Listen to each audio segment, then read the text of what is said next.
मैं मुकेश कुमार। मैं मैसूर डिवीज़न में एक पॉइंटमैन के रूप में काम कर रहा हूँ। मेरी जॉइनिंग 2023 में हुई थी। तो मैं आज रेलवे ग्रुप डी के एक ऐसा पोस्ट के बारे में बताऊँगा जिसकी सैलरी लगभग स्टेशन मास्टर के बराबर मिलती है।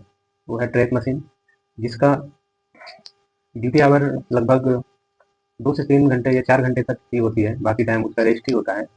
और उसका लगभग 21 डेज़ का वर्क होता है, 32 दिन में 21 डेज़, और 9 डेज़ का उसका रेस्ट होता है। तो महीने में उसको 9 दिन का छुट्टी मिल जाता है।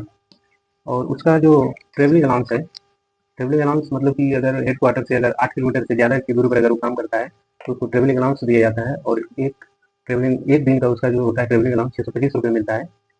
इस तरह 30 दिन का उसका फुल टी लगभग उसका 13,700 रुपया, उसको 13,000 रुपया लगभग मिलता है टी ए। इसको कुल मिला करके अगर देखा जाए तो बेसिक अगर उसका अगर 19,000 रुपया होता है, 19,100, और डी ए उसका लगभग 10,000 बनता है। और उसका अगर एच आर ए अगर हाउस रेंट अलाउंस को जोड़ा जाए तो लगभग उसका लगभग 3 कैटेगरी का होता है, एक X category, Y category, Z category. X category में बेसिक का 10% मिलता है, वाई कैटेगरी में बेसिक का 20%, और जेड कैटेगरी में 30%। अगर किसी का बेसिक अगर 19,100 है तो एक्स कैटेगरी में उसको मिलेगा 10%, मतलब कि लगभग 1,900 रुपया। और किसी का अगर जेड कैटेगरी का है तो उसको 30% मिलेगा, मतलब कि लगभग 5700 रुपया। तो उसका बेसिक डी ए और ड्राइविंग अलाउंस, और अगर वो नाइट ड्यूटी करता है तो उसको नाइट अलाउंस भी मिलेगा।